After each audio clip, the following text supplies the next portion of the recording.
My guest today is Shweta Tembe, class of 2014 from the Governor's School. Good morning, Shweta. How are you? Fine, how are you? Really good. Can you catch us up from everything that's happened since graduation, just roughly? Sure, that's a long time, but I'll give a succinct summary. So I went to UVA after graduating in 2014, and I studied psychology, and I was thinking about studying something else, but then I came back to psychology, which is what I expected to study. I've always wanted to be a social worker since I was 15. And so I studied that and I graduated a year early so I could go out into the world and do something different. I was getting a little tired of school, and I decided to do something called Virginia College Advising Corps, which is a branch of a national college advising corps that gets underrepresented students to college, so both from urban and rural areas. So I was in actually next door to Richmond, Louisa County, and so I was there for 2 years and helped a lot of students get to college, mostly first gen underrepresented low income students. And after that, I decided to go back to my original plan of being a social worker.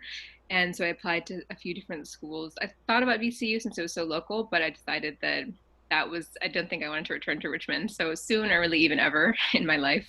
And so I decided to go to Smith in Massachusetts. So my first year, our internship it's a really specific type of program where you do all your classes in the summer and then your internships, your field experience during the school year. So the summertime was in Massachusetts, which is where I live now, and the internship year for me was in Houston at Rice University and at the counseling center there. So I moved across the country, did that, and then COVID started, so I came back early, and now I'm in summer two of classes. So I guess I was actually pretty more succinct than I thought it would be, but that's basically what's been going on, at least professionally.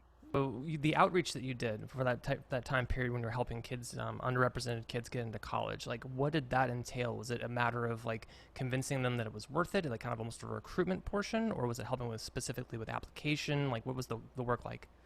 Yeah, it was kind of almost like both. And to be Mm-hmm. honest, I think now on the other side of it, I have a bit of not exactly an ethical quandary about it, but considering how a lot of underrepresented low income students, we don't prepare them very well in K through 12 education to get to 4 year colleges.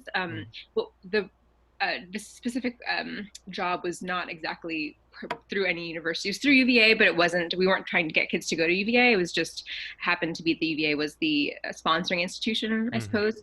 And so we made sure to work with the students to get them either to like a workforce program, maybe like a shipyard building program if that's what they wanted to do, or a 2 year school to Mm-hmm. transfer to 4 year, or just 2 year, just that's it, and then or a 4 year program. And so it was a lot of mostly almost everything you said. So basically a lot of application work, a lot of FAFSAs, like hundreds of FAFSAs, and a lot of SAT prep, workshops for SAT prep, even being the proctor, which is not my direct job description, but I ended up doing that as well, and other kinds of support work. So lots of application work, lots of kind of tracking data. We were really data driven to make sure that what we were doing actually was working. And so we did a lot of what we called one-on-one. So basically one-on-one meetings with students, as well as it was a whole school approach. So we would go into classrooms of even freshmen, sophomores to make sure that they knew at least something about school, college, which is why I have a bit of an ethical quandary about it now, is because arguably we could have gone into kindergarten, first, second, third grade classrooms, not just the high school. But because of our time crunch, we weren't really able to do that fully as much as I wish I had been able to. Sure. I think that that's something that a lot of people struggle with is there's so much good work to do and so many problems to tackle. How have you kind of come to terms with the thing that you want to tackle? I think I've wanted to be so since high school when I had my own mental health difficulties.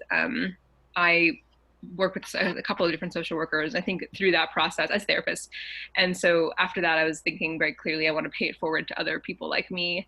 And then in college, I thought, oh, I don't want to do that just because I could pay it forward in different ways. Basically, I don't have to do this. But it really seemed like that's what I was kind of cut out to do, more or less. I mean, I think I have lots of different skills and talents. Sure, I was thinking about being a judge at a time for a time because I did We the People in Mm-hmm. Maggie Walker, which I loved. But I think that like listening, empathy, like all of those things, plus like my interest in neuroscience and the brain and the mind and how all of that works, and our nature versus nurture and everything. So that kind of seemed to go together. And then throughout my time at Louisa, I realized that I wanted to um, I guess specifically to help people who have had intersectional Mm-hmm. difficulties. So not just queer people in general, but specifically queer youth who maybe were in rural areas or who are low income or again first generation. So they might not even have known that they could move elsewhere and like you know Mm-hmm. go somewhere else. And they could also come back, of course, but specifically maybe go somewhere that they feel more comfortable being themselves. And not specifically like people of color, but specifically low income people of color, just people at the nexus of these um, marginalizations, I guess, in our Yeah, society, since there's so many of them, unfortunately. Not so many of the people, but so many of the ways that we are marginalized. for sure. You've spoken just briefly to me via email about your own intersection of marginalization. What sort of new identities did you awaken to in yourself that are what was your journey like in terms of either discovering or dealing with those identities post graduation? So at Maggie Walker, and even before that, I grew up in Weston Henrico, so Mm-hmm. pretty suburban near Sherpont Mall. And I don't think I realized very much. I knew I was an Indian person. My parents immigrated from India, my grandparents immigrated, so I was aware of that, like fact. But I don't think I thought much about my racial and ethnic identity until probably my second year of college, Mm-hmm. because I went to this retreat where we like talked about all these basically things I mentioned earlier, all the intersectionality pieces, the big eight is what we called them. And I realized that if people looked at me or interacted with me, they would never see the same thing as they did with another, like a white person, for Mm-hmm. example, Mm-hmm. even if we were the same person, which we wouldn't be. But Sure. that was a big awakening for me because I think I didn't necessarily realize that until college. And so at that point and moving forward, I think I've been much more in touch with my Indianness, and not necessarily being Indian specifically culturally, but as someone in like a broader coalition of people who identify as people of color or non-white people. Mm-hmm. And then also being in college and I guess being in college since then, I definitely realized more of um, kind of how I grew up a little more working class than I thought I did, or at least I Mm. guess growing up, not all kids are aware of their class, right? But some people are really aware of it, and other people are not. So I think I realized that a lot more as that in college, especially because UVA is such a wealthy school. But even besides, I still kind of was like, this is actually kind of incredible how much wealth there is here at UVA and just in general, in the highest like 1% or 10% of the population in terms of income. But other than that, I also realized that I was queer, and so in college, and so then since then, I think I've really been interested in working to, like I mentioned earlier, kind of uplift us all together really, and again even build a coalition across different intersectionalities, so like people of color and queer people and poor people and just like everyone, instead of being all like different, and trying to work on our own agenda. I really feel like we Mm-hmm. all right now at least need to help our Black siblings, like our Mm-hmm. brothers and sisters, and also gender non-conforming people, to like uplift us all together instead of being working for our own individual agendas Mm-hmm. separately. It feels like right now that's it's always been the most critical, arguably, since the 1400s, but especially now that more people are more aware of it, I think that's an important, I guess, priority to put on the forefront of our minds. Yeah, got it. What in this time period, and you can call that like 2020 or the summer of 2020 or however specific you want to be, gives you most hope and or most frustration? Oh my gosh, yes. I think what gives me the most hope is how many people, kind of like what I just said, are Mm-hmm. more aware of all the racial inequities and even class inequities, both because of the pandemic, but also because of the racial moment, and all the so many more widespread protests that really do seem to be, as someone mentioned to me, like rainbow protests of people of all Mm-hmm. kinds of backgrounds that are coming together to protest instead of just Black and brown people and the occasional like white progressive person. And I'm reading the new Jim Crow right now for one of my classes actually, and I'm reading like the 10th anniversary edition. And one of the people in the forward, I think, said something like, "When you read it, you can't unread it," which you can't like close your eyes again to what you've learned. So it feels I really, really have the hope that people who are realizing and learning all this stuff. Things that Black people have known for centuries, forever, Mm-hmm. right?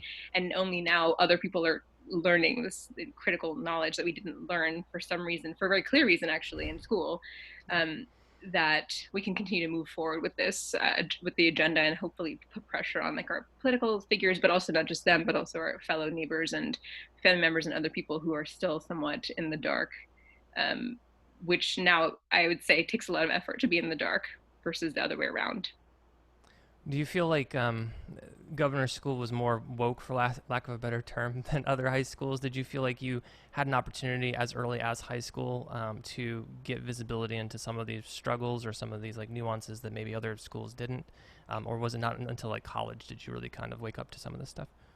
I think both. So Okay. yes, I would say Governor School is more woke than other perhaps schools in the area, or just schools and just other schools in general, high schools. And I think part of that came from being really open-minded, is lack of a Mm-hmm. better word. Open-minded, kind of like people could wear their pajamas to school, kind of thing, which happened a lot, maybe even when you were there. Mm-hmm. And so, yeah. Anyway, so I think that was a really critical piece of just learning about other people's differences and not judging them as much as you would, as I think I would definitely if I were in a different school, because that was the way that I was kind of socialized, I think, in middle school and before that, of like, catty young people, so I think partly that, and then partly the, I guess, as a young adult, in my early 20s, I guess in college, I think that was when I really began to see much more of this. And it could also be because, again, at my school when I was there, it was really like the Hannah Graham disappeared, and then there's a Rolling Stone article with sexual assault, and then there's also the riots, August 12th and 11th and 12th in Charlottesville. So all those things Mm-hmm. happened like Mm-hmm. while I was right there in school. So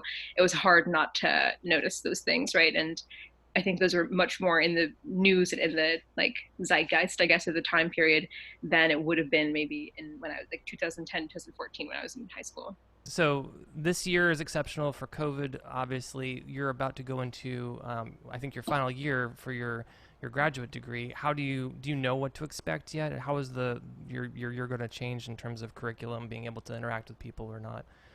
Mm-hmm. It's a good question because it's such a people heavy profession. Yeah. So this summer has been online classes instead of in person. And so that's been a big shift. The curriculum, I think, is the same. It's a little more flexible, but otherwise, the same topics are being learned, of course. And then over the school year, my internship this coming year is actually at the Veterans Affairs Substance Use Disorder Clinic in Northampton, Massachusetts. And so I think that it'll be hopefully online telehealth for a little while. Most agencies have the capacity for telehealth, Mm-hmm. but many students are opting to do something called a field lab, which is a bit of a simulated field experience. One thing to note is that Smith has a requirement for us to do 30 hours a week of internship work for 8 months. So it's like, I would say, one of the programs in the country that has the most field experience for a master's degree, and so that's part of the reason why I chose it. And so I think many of my colleagues and I are feeling a little uneasy about doing A, telehealth, and B, potentially even the field lab. So I'm hoping for the best with my internship. I think it'll go through properly, like as I hope it will. I was gonna say properly, but everything is kind of out of the going out the window, I think, right Mm-hmm. now. But that's how that will go. And then next summer, hopefully, we'll be back in person. And I guess if we have to, online classes. And I'll graduate in August. So it's a 27-month program. Gotcha. What drew you to the VA as the place you wanted to do your work? It's a good question. We talk a lot about trauma in our profession, but also specifically at Smith. It's a psychodynamically oriented program, so we speak a lot about how to free people currently from their old patterns that aren't working anymore, but they used to work, but now they don't, and so they're still like stuck in their old ways. And so a lot of this has to do, of course, with trauma and both childhood trauma and, of course, the trauma of like sexual assault or of war or other, Mm-hmm. generational trauma, things that happened to someone. And so I think both I wanted to be in this region of the world, back to Massachusetts rather than in Texas or somewhere else. And then also I was thinking of how to not exactly grapple with, but think about both how I feel about war slash our defense budget slash all these things that I am not sure how I feel about them yet. I think I'm still figuring Mm-hmm. out that, but I took classes past semester with the veteran of, I think, Iraq and Afghanistan, and he was talking a lot about how like it took him going to war for a long time, for like 11 years, and coming back. And then realizing he was anti-war, and I'm like, I don't know. I think I might not be not. I was say not be into it, but that's a very casual phrasing. But just like I don't think I'm pro what our country is doing right now, for sure. And also I want to be very aware of like the people who've already gone and come back, either combat veterans or otherwise. It wasn't necessarily their of course it wasn't necessarily their fault for that all this stuff happened, of course, that they still Mm-hmm. deserve our care and our attention. I think veterans are a population in America of any color, any background, that have really been forgotten, and so I want to make sure to see if I can give back to those people and at least help them a little in some way. So Any other thing you want to share that I didn't ask you about? No, I'm excited to see how your project turns out. Thank you Great. for interviewing me. Thank you so much for your time. Of course.